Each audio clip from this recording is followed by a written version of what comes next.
Through Adversity is sponsored by MVS Autos, keeping you on the road.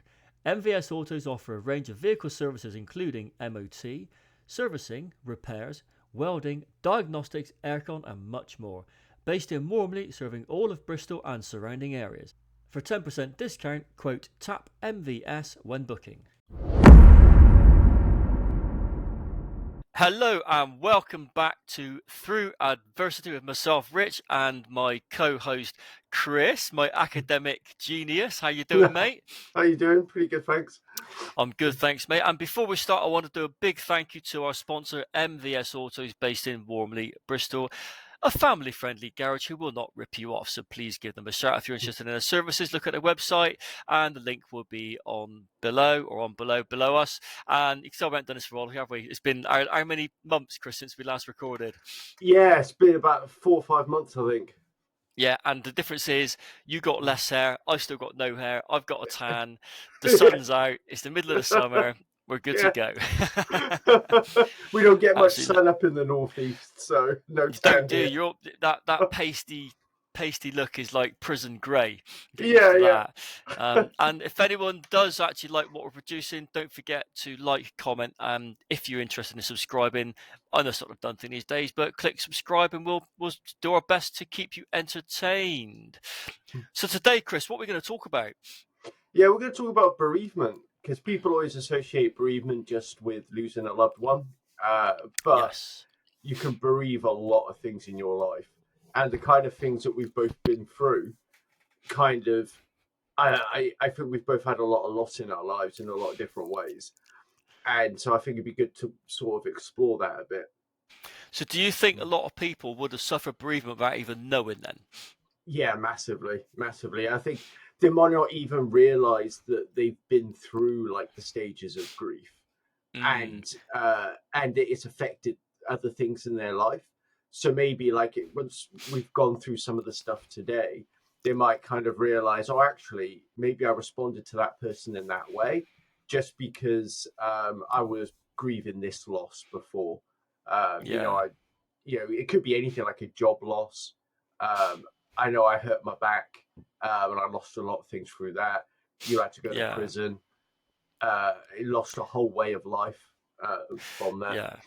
Yeah. I think an interesting point to start off with then, if looking at a loss and what this may affect more people than they realise, is younger children, is if their parents divorce. Yeah. The loss of a parent, isn't it? Effectively, that child, because you'll probably be able to describe this better than I can, but a child's mentality, they don't really see too far ahead. It's either there right now or it's not there. And Yeah, they don't see exactly. someone coming back. So do you think that could contribute towards a lot of child's mental health issues by going through a divorce as a young child, in a sense of bereavement, and not recognizing that's what they're going through? Yeah, because parents are often focused on themselves through the divorce. Mm. And I'm not blaming parents for that. No. Each situation is different, but you might not realize the way that you're presenting yourself to your kids, and then the kind of sort of like the adversity that you've got with your partner or ex-partner, soon to be, and the Yeah. kind of things that you're dealing with, you're projecting it onto your kids. Yeah. Um, I guess as a young child, it's hard to say at what age does it affect them the most, doesn't it? Because mm, if they're really young, I guess they're not going to notice if they're seeing the other parent often. If they're kind of like, let's say 9 or 10 upwards, I think they're going to notice that impact, aren't they? yeah, yeah. And I think it's that when you're a younger kid, it affects you in unconscious ways. And then because Yeah, your development at that point is everything is so key because it sets you up for the rest of your life. Like what yeah, you're going through between 0 and 3 years old affects everything going forward. That then you you've got to think that um, the way that the parents are kind of the way that their bond is being broken, and then the kid is being flung into this new environment. They might be being left on their own a lot, left with relatives or friends. They're not seeing their parents as much, and the kid doesn't have a Scooby what's going on. But no, then it changes the way that they attach to different people. And if you're being passed around a lot, you're not going to form deep attachments like you would say if you were just being left with your grandmother or something all the time. Yeah. Then you're Yeah. going to form that motherly bond with your grandmother. Um, but then if you're being passed around to lots of different people, then you're just not going to have that closeness. Which is common, Mm, isn't it? Because if mm, you've got the parent who's got custody is working and the kids, yeah. let's say, for example, on school holidays, you Mm, don't have that family unit. You think, right, okay, Auntie so and so, can you have the kids for a couple of days? Are you okay with the kids this afternoon? Because I've got to work, I've got to do a different shift. I guess they do bounce around a little bit. I mean, I speak from my own experience, and again, mm, not finger pointing. It's not about that. But when yeah. my parents divorced, I was 14, and Mm, I think it had an effect on my direction in life and on mm, my focus at school because I was suffering a loss. And mm. I think it was a contributing factor towards me not knowing what to do when I came to sort of school leaving age.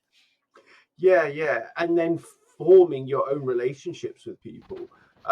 So for me, it was I didn't have a dad around, and then my mum got with my stepdad, and they had my sister, and then so that happened when I was about 8, and then they had Mm, my sister when I was 9, but then they divorced when I was about 11. yeah, And then so what happened with my mum was she just kept having these successive boyfriends. So when I was really young, it was boyfriend, boyfriend, boyfriend, boyfriend. Then she got with my stepdad, and then she got with a different boyfriend who was actually her mother died, my grandmother, and then she got with the solicitor that was dealing with my grandmother's will, um, yeah, and then divorced my stepdad, and then so that really messed up all of my attachments growing up. And then so by the time I got to school leaving age, I mm, couldn't form relationships with people. I was an awful boyfriend to various lasses, and I just couldn't get attached to people. My relationships were lasting 6 months, and then I just ditched the girlfriend. It'd be yeah. like the slightest bit of something going wrong, and I'd be like, "Oh, right, you're not enough for me. Right, I'm leaving. You're So not perfect." that is as a result of attachment issues then. Yeah. So so I guess is looking at the stages of bereavement. I know that there's some conflict about how many there are, and there's Mhm. about seven, isn't there? Yeah, yeah. And do you think they're linear, or do you think they can No. sort of like jump around a little bit? Yeah, I think you can like at different points of depending on what's going on, you can flip back and forth. And then so the seven that we've got, we looked them up before we start recording. It's shock and disbelief, denial, anger, bargaining, depression, testing, and acceptance. And then Mm, testing is exploring the options for living with the loss and finding ways to adapt. yeah, and it's not again. People associate bereavement with the loss of a person, don't know, a loss of a loved Mm, one. Yeah, a loss is a loss. It could be anything. And I mean, a relationship, you break up, you go through mm, a bereavement, you go through mm. loss. Something I know about recently, Yeah, and you kind yeah. of it's crazy how you can go through these various stages, and Mm, certain things can help you to mm, get through, certain things cannot. And what do you think is the sort of process of dealing with bereavement? How do you think? I mean, let's face it. You find out something is gone in your life, mm. and if you're not expecting it, you're gonna be shocked, aren't you? That's Yeah. the initial. Oh my god! And then you got the disbelief. So that's the first stage, and I think that is probably the bit where people underestimate the damage that it can do, because some people Yeah. never get over that stage. Yeah. They can never get beyond that, which is why I work with people with trauma who've Mm. had a loss or a bereavement, and they've never got past that shock and disbelief because the shock was that severe that they've not recovered from it. Yeah, yeah. And I think that, and if we talk about something that's like a bit like I say, not less as such, but like so with your recent relationship Mm. that ended, if you don't mind talking about it, No, fine. was that like you've gone back and forth a little bit through the stages, just from my Mm. perspective as your mate. Like Yeah. first of all, you have like the shock and disbelief, and then you haven't had the denial and anger that I've noticed, but you've No. gone through a little bit of the bargaining and the depression, going through the Mm. testing. You're in that phase at the moment, exploring your Yeah. options. and you've gone Am I back and ever? forth. Yeah, yeah, yeah. I think that's one of the healthiest stages, It's because you're great. testing the Yeah, limits. Yeah, yeah. It's and I it's think invigorating. yeah, yeah, exactly. And then you kind of gone through like back and forth a bit, and in a way you're kind of at the same time you're dealing with the things that you didn't deal with as a teenager and as a young Mm, adult, and you're exploring those things as well because you never got the chance yeah. to do them either. Probably, I mean, I'm just guessing here, but because of like the way your parents divorced, you Mm, didn't do the normal childhood steps, and you end up going into the army, which then becomes yeah. like your new father, doesn't it? That's the cliche, but Yeah. it's fucking true. Yeah. Yeah. Um, and then so you're going back and re-exploring those things. I mean, I've Yeah. put words in your mouth here, but No, you're right, and I think things are. It's never easy emotionally. The emotions are still the same, but I think once you go through a number of losses, let's use a relationship as an example. You do get used to understanding your own emotions a bit more. You mm, know, you think I've been down this path. I know what this feels like. I know it's not going to be forever. I know what worked last time. Get back on the fucking horse as quick as you can. And I think you move on, don't you? And I think if you're younger and you experience a breakup for the first time, a loss, it is devastating. It's the end of yeah, your world, and that's what worries me about young people with their first breakup. You get your heart broke for the first mm, time. Young people in and taking their own life is a worrying stat, especially when it comes to relationship breakups, because that mm, pain is something they think will never go away, but it does, doesn't it? It yeah, genuinely yeah. does go away. Yeah, especially when you get through the experience of having been through it before. And then Yeah, it's similar to how we were saying with really young kids, and then everything is their world because it's the first time. And yeah, like a year in your life at 8 years old is 1/8 of your life. huge, Whereas isn't it? a year in your life now is like 1/50th. Like it's nothing. Yeah, Um, yeah, yeah. yeah. It's. I think that the whole thing with loss as well is if you understand where it's going to take you, just because something is gone, it doesn't mean you can't move on, does it? It doesn't mean that you Exactly. can't find a new life without that person or that item. Sometimes the loss of bereavement I found with my dad when he passed away in January 2023, there was no shock. It was like Mm, in fact we were fucking glad because he'd been like, hanging in for so long. We thought, Christ, Dad, mm, when are you going to knock it on the head? So there was no shock. We mm, went straight to the and in a sense there wasn't really a great deal of sadness because we were quite happy that he wasn't suffering anymore. So mm, you can, I think, if someone is terminally ill or someone is in a bad way physically, like my dad was with his stroke, you kind of go through, I think, some of those stages before they've gone. You've yeah. accepted certain things. You've come to terms with certain things, and in some sense, with my dad, we lost a version of my dad in 2016 when he had the stroke. The dad that survived was not the dad from before, so we technically already lost him. We had a sort of version of him there. So when he did finally pass, yes, there was grief and everything else, but it was a fairly quick process of Mm, these stages. It was like almost immediate. The funeral was sad, and then we're on. We move on, And I yeah. think that's the difference between someone who's terminally ill or someone's in a bad way and loses someone. For example, there was a horrific accident near Bristol, the coach accident, where a young child lost his life at 10 years old. And I can't imagine being those parents being given that news that their child has just been killed in an accident. Yeah. How would you ever get over that? I, in some ways, I don't think you can. I No. think that one of the things that there's basically two things that work for me personally. One of them is I try and practice stoicism, which isn't like being all strong and tough. That's rubbish. Mm. What it is like you imagine what it's like to go through certain types of pain and suffering, and what it Yeah. would be. Say, for example, if you have a small kid and you imagine what it would be like to lose your small child, Mm. and then if the worst ever happens, you're at least taken like a small percent of the pain off because Yeah. you already know what to expect, so you're not going to go through that shock and disbelief as badly as you would have done. And then Yeah. the other part is I try and, like, as I'm going through the stages, I'm just constantly trying to remind myself of what I've got now, like either in terms of what's good about my life now that I still have, and at times that has been hardly anything because of my physical condition. Yeah. I've got like some pretty dark days, and then but then I also try and think, okay, but this experience has made me into something. Like I'm not, I haven't had stuff just taken away. I've had stuff added on. Mm. So, through all of those years with all my back problems and everything, and there was like a 5 year period recently where I was basically a useless human being. I couldn't do Yeah. anything. I could barely work or anything. I was like doing little part-time bits of work every now and again. And my life was just basically I wasn't able to see friends. I wasn't able to go on holiday. I didn't have enough money for anything.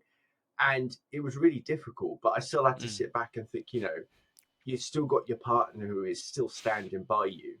Yeah. Look at all this resilience you're building up so that you know that no matter what else happens in your life now, um, you're you've developed this resilience and you've developed all these coping strategies so that no matter what else happens, you're going to be able to cope with it better, you know? Mm. Because like nothing could be this bad, which I later found out that Yeah. wasn't true. But Yeah.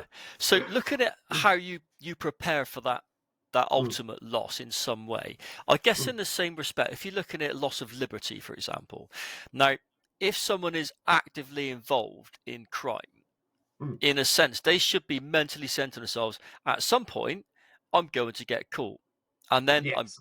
likely to go to prison. So therefore, you're already prepping yourself for loss of liberty. And you find that people involved in crime who've got that mindset, when they go into prison, they don't really suffer with that shock or denial or the anger. Now, they might be a bit pissed off, understandably, but they've already accepted. In fact, they've already accepted their sentence before they've gone in there. Unlike someone Interesting. that's maybe been involved in a manslaughter charge, in the classic, I was Mm, defended myself, punched him, broke his head on the fucking curb. Those mm, people will have to deal with a lot, or someone's done maybe a death by dangerous driving, or someone that's not considered the outcome of their actions. They will be dealing with that shock, anger, denial. And I've seen that with co-defendants that I was with on my case. Some of them mm. were genuinely not prepared to go to prison because they didn't think they'd ever get caught. You can see the Interesting. difference in the mindset of those that were ready for it mentally and those that weren't. And that Yeah, was yeah, what made me think, wow, some people have really thought this through, and they think, right, I'm going down. This is it. Some just think, I can't believe I'm in here. Well, you are, mate, yeah. because you broke the fucking law. And I wonder if there's a difference there as well, where there might be people who know they're breaking the law and they know that what they're doing is wrong. And then Mm. another type of person that perhaps doesn't accept that what they're doing is wrong. Was there Oh, I something like wonder that? what kind of people we could be talking about there, Chris. Yeah. There is a certain demographic of offence where you're exactly right. And Yeah. we have both worked with people with these kind of index offences, and Mm, they're in fucking denial mm, from day one because they don't see what they've done wrong. I'm not. mm. When they're talking about I mean, it is a particular kind of that offence, isn't it? Usually involving, I think we're um, far enough into the episode that we can say it without YouTube blocking it now. yeah, basically paedophiles and fucking nonces. So Yeah, yeah, yeah. yeah, it's and so on some cases some of the other sex offenders, but certainly Mm, the ones which are attracted to minors, not the ones that dig mm. fucking holes in the Yorkshire fucking mountains or the Welsh hills. We're talking the Yeah. other ones. Um, these are the ones in denial because they don't accept it. And I've seen this working with regrettably veterans in custody. There is an element of Mm, them who are in for these kind of offences, mm. and they're always in some sort of shock and denial. They're never accepting their sentence. They're like a Yeah. rabbit in headlights. Yeah, yeah. And then so like they've never gotten over the bereavement that they can't fuck kids. Yeah. Yeah. Oh, and do you think, right, that's what loss they're thinking? Are they upset because they've got caught, or are they upset because now they can no longer do what they like doing? Do you know what? I think it's a bit of both. I reckon Sick it's fucks. yeah, because they think that society is warped for not letting them do it. Like their whole reasoning and logic behind it is that, well, you used to be able to fuck kids. Like they used to marry them off at 13, and it's like, yeah, Well, because people some died at countries still 28. do. Yeah, true. Yeah, yeah. Say no more about that one. Yeah. Yeah, it is mad doing how they still think that it's socially. It's not. They know it's not socially acceptable, but Mm. the manipulation is unreal with some of these people. So they're dealing with that loss, or that shock. They're just not accepting that loss, of liberty. They don't And get it. I wonder if there's some element of like if you're trying to work on therapy with these types, like you can't. I don't think you can therapy a paedophile out of it. But if No. you were going to work with him to understand that what he's doing, he can't do anymore. Yeah. At least get to that stage. Maybe some kind of bereavement counseling might work because a sex offender treatment program doesn't work on them. No. So, like, it works on rapists who have like raped somebody once, or they're not like Mm. a serial rapist. Yeah. Like, you can correct their behavior. But Yeah. somebody that's a full-on paedophile, they just share stories and enjoy it. So, Yeah. yeah, Yeah, I don't think they're ever going to be able to go through those stages and change because they're just not accepting it, are they? And that is the yeah, ultimate part of the stages is acceptance and moving on, isn't it? It's yeah, getting on with your life. So, what do you yeah. think is one of the most minor, like I say minor, less significant cases of bereavement you can suffer, just so people know? I mean, I would give an example. It's possibly if you crash a really nice car, you got a car that you Yeah. absolutely adore, and you write the fucker off. Mm, You know, that's a loss, isn't it? You're never going to yeah. have that car back again. It's Especially if you're a big knowing. car lover. Yeah, Mm, I suffered massive when I went away. mm, Apart from missing my wife and my kids and family, I mm. missed my cars. I Yeah, desperately missed driving. And that's an interesting point, actually. People suffer a sense of bereavement for drink driving, loss of yeah. license. Mm, You know, they yeah, it's mad how people sort of don't realize that they're going to go. And sometimes I guess the stages are quite accelerated. yeah. If it's not a loss, obviously the impact is less on your Mm, sort of well-being because you lose a parent or a child or a loved one. The impact is mm, greater than yeah. the loss of a fucking car or Yeah. a job or something like that. But yeah, there's Well, so many different areas. if you've never lost something before as well, like losing, I mean, you'd already gone through like really rapid fire losses at that point. Mm, Like, you'd lost your identity, you'd lost mm. your liberty, you'd lost your job, you'd lost your wife, you'd lost your kids, and then you lost your car. And like the car's like the cherry on top, right? And then I lost my anal virginity when I got in prison. Yeah, those showers are dangerous. Bad place, mate. Well, I hope you traded it for something good. Yeah, tobacco. I don't even smoke. Yeah. Tuna, a tin of tuna. Oh, Is I that love all that. it's worth? One tin of tuna. All right, give you some mackerel as well. It's Yeah. still not much, mate. It's still not enough. I want 2 tins of tuna, 2 tins of mackerel, and a bar of chocolate, and you can have it. This is how it went Yeah, down. yeah. This is how it played out. I wasn't even drunk. You have to wear those Yeah, nappies. it's a huge amount. It is a huge amount to lose, isn't it? In one foul swoop. Yeah. But yeah, fucking hell. So I'm thinking about looking at sort of how you lose. I try to look at different options of different scenarios of loss of what people can do to understand that. What do you think would be the best way, apart from initially desensitizing yourself by being slightly stoic? What do you think would be a good way to prepare for loss or to start to move on through these stages? Do you think there's any given way, or do you think it's a case of just have to let it be an organic process? I think it depends on what kind of a person you are. Um, Yeah. yeah, I really think that it depends on how you think. Like, so I'm quite an analytical thinker, as we often joke about, and I would need to I need to deconstruct stuff in my head, break things down, and think them through, and then I kind of enter like an organic process with it. It's like a weird sort of hybrid. Mm. I know, like my partner, she needs to really sort of like she researches stuff. She'll read research articles. Yeah. She'll write stuff down, and then she'll think about it. She never talks about stuff. Mm. She might occasionally as casual conversation with me, but if she's going through something, she internalizes it. Yeah. So like that would be part of her process. Whereas you and me, like we're a lot more sort of open about it and talk Mm. things through. So yeah. I found with when I lost my dad, although I Mm, said we were pretty much ready for him to go anyway, I found there came a point when I hadn't cried up to a mm, certain point, and it needed to be done. That emotion had to come out. It had to be there. And I've never felt this before. And this is something that people need to be aware of, is that I think I was doing a little, like uh, a memorial video for him, just for my own keepsake. There's some music in the background with a few photographs of him. And I ran mm, it through a few times, and suddenly, out of nowhere, this wave of emotion hit me, and I felt the pure sadness just hit me so fucking hard. Never mm. felt it before in my life. Almost sat in my front room lounge, dropped onto the floor, my fucking heart hurt, and I cried really fucking hard, like I'd never cried in my life, for Yeah, about yeah. 10-15 minutes, just looking at these photographs of my dad or scrolling through them, Mm, listen to the music.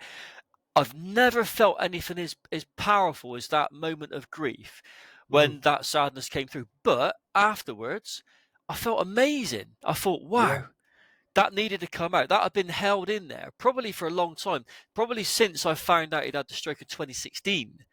I'd yeah, never yeah, really had the chance to accept that my dad was going to be gone because I've been in prison.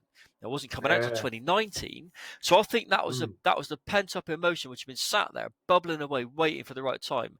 I just needed to find that moment where I was mm, safe in good company, I myself, and in mm, the right environment with the right things, and it just came mm, out. And I think people need to be aware of that. That there will come a time when, if you're suffering a loss, mm. you might not be an emotional person, but you need to allow that emotion to flow freely. If it's coming out, if it's on its way, allow it to come out, because it needs to come out. It's in there and it's causing you harm and pain, isn't it? Yeah, yeah.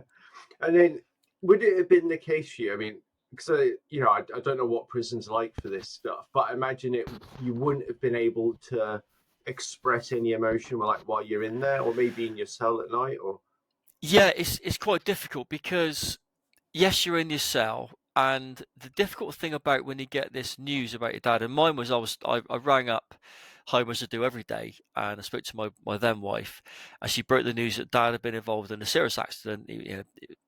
But he's stable. He's critical but stable. Okay, and then I got the news on the Friday. This is on the Monday. On the Friday, that oh, he's probably not going to make it. And at that point, then I thought, shit. So then spending a day on the wing.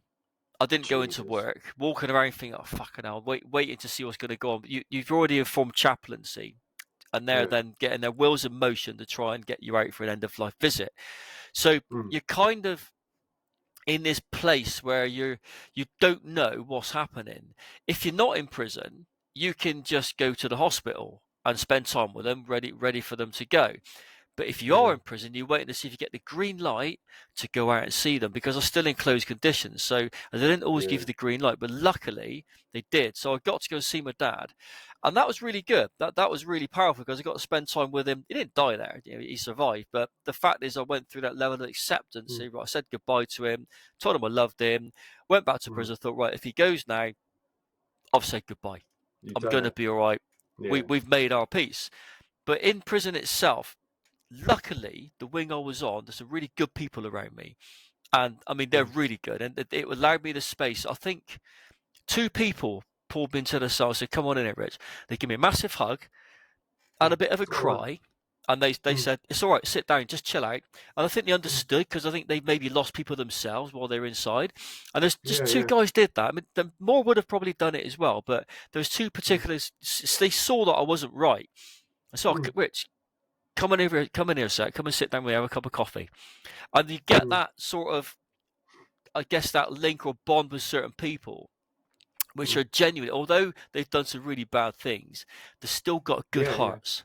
They yeah, still yeah, recognise totally. someone's struggling, and I think two people Mm, picked up on the fact that I was struggling. But it's mm, that moment where you walk around, you're not that usual happy, smiley self. I'm generally mm, very positive. I'm always greeting people, good morning, good afternoon, how you doing, mate? I wasn't that person. They yeah. knew that I'd had the news, so they took the time, and it was nice to know you had that place to go and Mm, speak to someone. So, but generally speaking, prison doesn't offer that. And if no. you're not a religious person, chaplaincy manage everything. Some people will pray, some people will be on the phone to their loved ones all the time. Others just sit there and they go to pieces. So you just don't Mm, know where it's going to go. I was yeah, yeah. fortunate to have that support in there, which made a huge difference for me.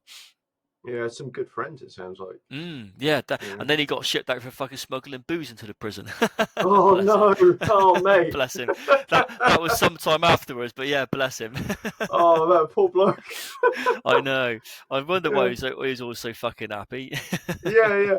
Well, and the thing is like it's quite hard, even like these days, to get men to provide that support to each other and to be Yeah. open and I hate the term vulnerable, to be Mm. vulnerable with another guy. Yeah. Like that in itself is a big thing. You could. Yeah. Could you imagine being a younger prisoner, Yeah. like in a YOI, you're less than Mm, 21, and you've got that news that one of your family's going to die? You've got no one there you can turn to. They're all mm, brutal kids. These people are fighting. There's yeah. no. There's very little peer support in there. Mm, That'd be a difficult place to deal with it. And I think that's when people just get worse. They compound mm, whatever issues they're dealing with, and they just become probably be seen as likely being, what's the word? Not non-compliant, but awkward, difficult.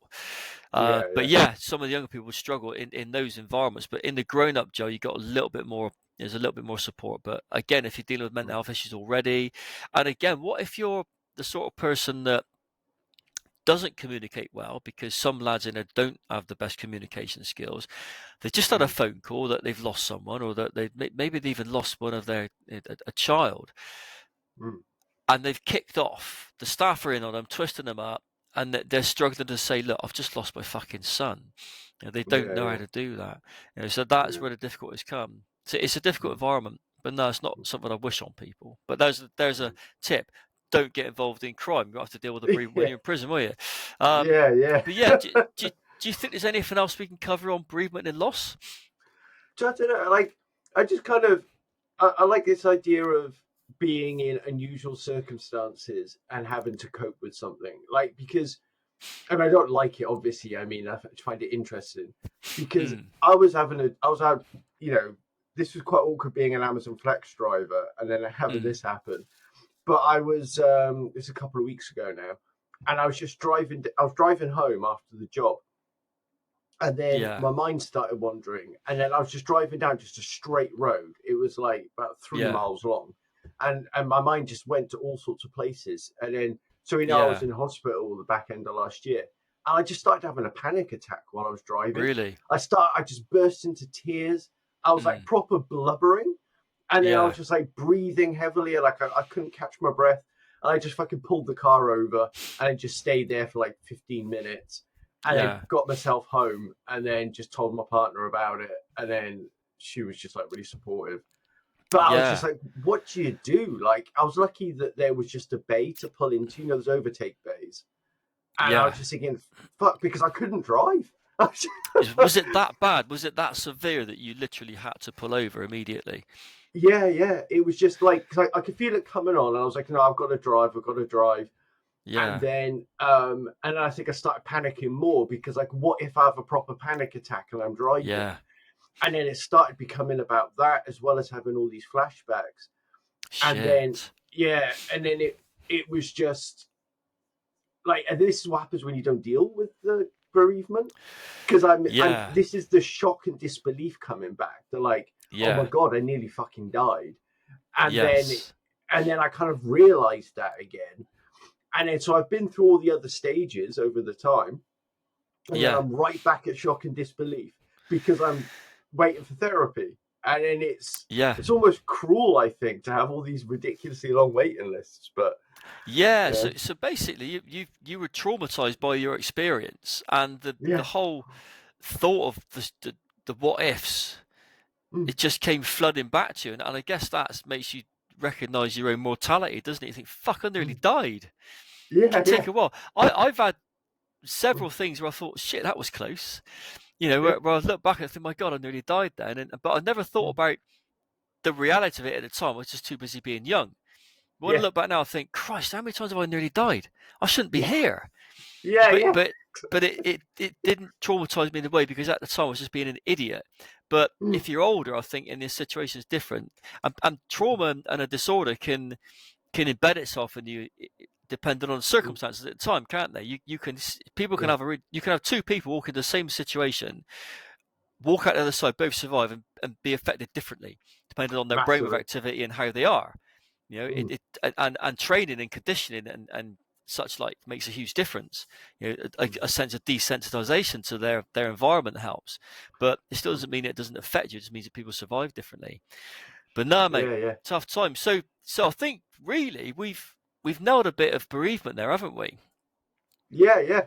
I think Yeah. it's. I mean, I'm hoping it'll sort of help people kind of realize that there are different extremes to it, and Mm, that it can affect you in any situation in your life. yeah. Like you say, yeah, like your rapid fire, a whole bunch of bereavements, and Mm, and then even losing a car or access to something like that is bereavement that can be difficult to overcome. yeah. Um, you know? And I think it's worth people knowing whether you're young or old. This cap will fit whoever tries it on. Is Mm, it does get better. No matter yeah, what happens, allow the stages to take the natural progress and mm, feel how you need to feel. If you're a young person, it will get better. If you're in a mm, relationship and you divorce, think about how that will affect the people in the marriage, i.e., the children, because they will mm, suffer a loss. You know, you have to yeah, consider these things, and I'm not saying people to stay together for the no, sake of that. That's not right. That's that's unhealthy. worse. What I'm saying is, yeah, absolutely. I'm saying consider how your children will feel during that time and support them as best as you can. Mm, Young people need to be told and they need to be, they need confirmation that the parents are still there. Hey, don't worry, I'm still here. I'm going to come mm, and see you every day after school. You know, unless of course you're a fucking pedo, in which case you belong in jail. So in which yeah, case you're not going to see them after school. Stay away from schools. So yeah, yeah, yeah. part of restrictions. Yeah, yeah. Yeah, I think that was actually one of the hardest things was seeing my stepdad cry, like because he yeah, wasn't a big emotional guy, yeah, and seeing this giant of a man, 6'2", mm, built like a brick shithouse, and he'd come to see me and my sister, mainly to yeah, see my sister because like our bond was different, but yeah, um to see him like I'm like 11 going on 12, my sister's like 2 or 3 years old, yeah, and then my mum, she's not the best person emotionally, but then we go into like the train station to see him off, and I could see him quivering a bit, and then he's yeah, trying to I just remember him trying to tell my mum to get us away, and then yeah, she's just not paying attention, and then he gets on the train, and then she's like getting us to wave goodbye to him, and yeah. then he just kind of leans against the train and he just starts crying. And Oh then man, eventually my mum realized, like, oh, I've got to go. And it's yeah. just, no one explained to us what we were seeing, you know? No, and as a kid, it's hard to see, isn't it? You think, well, what's Yeah. happening? I don't understand. Dad's invincible. Like, Yeah, exactly. Well, that's exactly it. Your parents, especially your dad, they're mm, unbreakable, aren't they? And when you see a right. parent break, you think, oh shit. That makes you Yeah. realize that this is the person that is like you're everything. You Mm, don't break. You're my dad. yeah. You know, and it's relative. It's just understanding that, isn't it? Well, I would Mm, like to thank you, Chris, for your expertise on this particular subject. I'm sure we'll be back again fairly soon with something different. But for now, I wish everyone goodbye and big thanks to MVS Autos, our sponsor, based in Warmley, Bristol. And don't forget to like, comment, and subscribe, or don't. It's your call. mm. Take care, and we'll see you all again.